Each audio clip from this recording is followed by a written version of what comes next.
Myths and misconceptions about rape and sexual violence are common throughout the UK, and in fact within many different cultures and societies throughout the world. These myths, often referred to as rape myths, are best described as attitudes and beliefs that are generally false, but despite this, they're widely believed by lots of different people. Rape myths can be described as both descriptive and prescriptive in nature, meaning that they're used by people both consciously and without conscious awareness to predefine the circumstances surrounding when a rape is likely to occur. For example, if you falsely believe that most rapes are committed by strangers unknown to the victim, or that only certain types of men commit rape offences, then your belief in these assumptions may make it hard for you to believe an allegation of rape that doesn't fit this preconceived narrative or script. For example, the idea that husbands, or perhaps boyfriends, or people that are known to the victim in some other way are actually those most likely to commit sexual offences against their victims. Myths and misconceptions which surround the offence of rape are problematic then because they serve to deny and justify certain types of rape or suggest that rape only happens under certain circumstances and to a certain type of person. Often this means victims, not the perpetrators, are judged to be at fault for what happened and thought to have done something to cause the offence that has been perpetrated against them. To be more specific, rape myths are problematic because they make it hard for victims of rape and sexual violence to talk about their experience and to seek help because they often worry they won't be believed or that they might even be blamed for what's happened to them. Rape remains one of the most complex criminal offences and is often misunderstood by many people. Despite what some of you might believe, in reality, there may be no visible signs of injury after rape has occurred. A perpetrator of rape is frequently known to their victim in some way, and the body's response to trauma of rape means that a victim's ability to give a clear and coherent account of the incident can be affected, and their memory of certain things that happened that night or that on that occurrence might become unclear. Understanding that these things can happen to rape victims should help you to better understand why certain aspects of their memory might seem unclear. To help you better understand the reality of rape, including what happens to rape victims, the sorts of people who commit rape offences, and the range of responses to rape that are very typical despite perhaps seeming strange to you at first, I want to give you some information about some common rape myths and explain why they're considered myths rather than truths.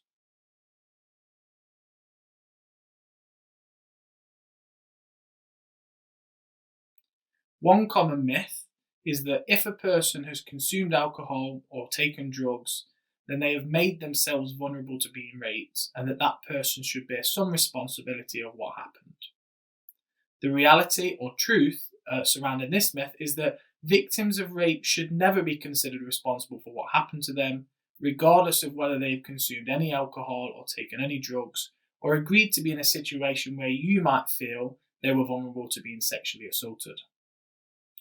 The truth is, only a perpetrator is responsible for their actions, having made and taken the decision to commit a rape. Alcohol or drugs do not provide a justification for someone to commit rape or for a person to be raped. If somebody is unable to give consent because they're drunk, they've taken drugs, or perhaps they're unconscious, then they are not responsible for being raped, and the law in England and Wales is quite clear about this.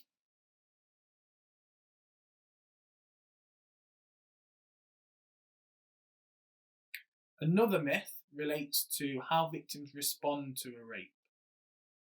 The idea that a real rape victim would not freeze if they were attacked or someone tried to rape them, that a real rape victim would fight back in some way. The reality, however, is despite how you feel you might respond if somebody tried to attack you or under threat of being raped, certain instinctual survival responses can occur that the victim may not necessarily feel they had control over. Because of this, the response may not appear logical to other people, or perhaps even not to the victim themselves. But in the moment, these instinctual survival mechanisms often kick in and result not just in a fight or flight response, but actually in a freeze or even an effort to try and befriend the attacker. This effort, I guess, is an attempt to avoid more serious harm or perhaps even death.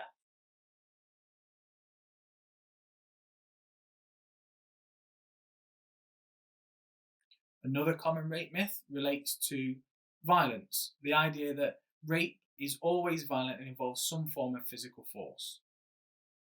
Reality, however, is that rape does not always leave visible signs of violence or physical force on the body.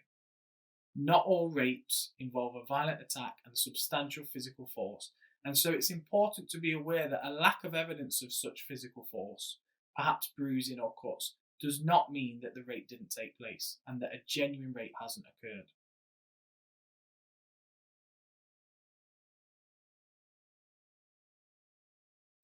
Another myth: when it comes to sex, women and girls give out mixed signals. They sometimes play hard to get and say no when really they mean yes. This is quite common, you've probably heard people say this. The reality, however, is that everybody has the legal right to say no to sex and to change their mind at any point during some form of sexual contact. If the other person does not stop, they're committing a sexual assault or a rape. Rape occurs when there is an absence of consent or agreement to have sex, and so without this agreement, or at least a reasonable belief that the other person consents to have sex, a rape has occurred. And quite simply, that is the reality of consent.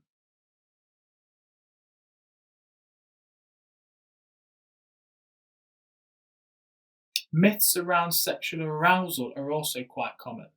The idea that once a man is sexually aroused, he cannot help himself and he has to have sex. It's an uncontrollable urge. Again, this is factually incorrect. Men can control their urges to have sex just the same way that women can, and that other men can. No one needs to rape somebody for sexual satisfaction. There is no implicit need there. There are no excuses or exceptions to this. Rape is a conscious choice, and suggesting otherwise, based on this notion of uncontrollable sexual urges, is simply not true.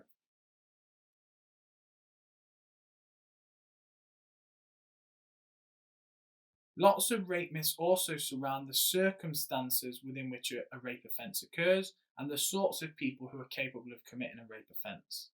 A common myth then is that rape occurred between strangers in dark alleyways by people who are not previously known to the victim. The reality is that most rape cases are committed by persons known to the victim, either an existing or former intimate partner or somebody with whom the victim is already acquainted. According to the Office of National Statistics, in 2017, 90% of people who experienced sexual violence knew the perpetrator before the offence occurred. And a report by the Ministry of Justice back in 2013 showed that more than 50% of those who were accused of a rape offence were either in an intimate relationship with the victim at the time or at some point prior to the offence occurring.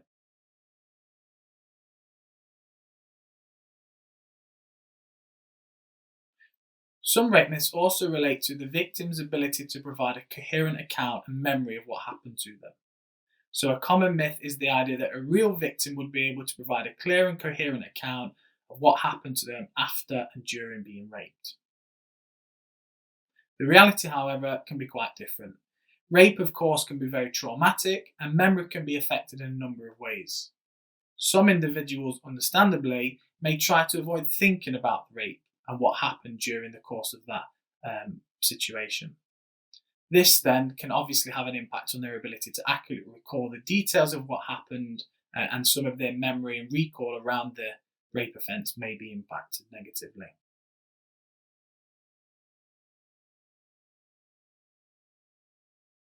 One of the most common rape myths is that false allegations of rape happen frequently. The idea that there are a lot of alleged victims, and women in particular, who lie about being raped or make false allegations of sexual violence simply because they regret having sex with someone or perhaps for attention.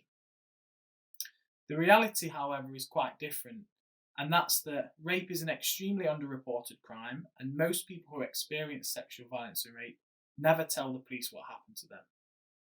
Some estimates suggest as many as 85% of victims of sexual violence will never report their experience to the police. Alternatively, research by the Home Office suggests that only around 4% of cases of sexual violence in the UK, which are reported to the police, are found to be false or suspected to be false.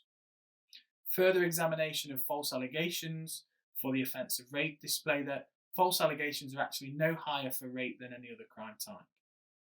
Therefore, it is wrong to assume when you hear about a rape having occurred that allegations are likely to be false, as simply the available data and research so far, the available studies, just don't suggest that this is true.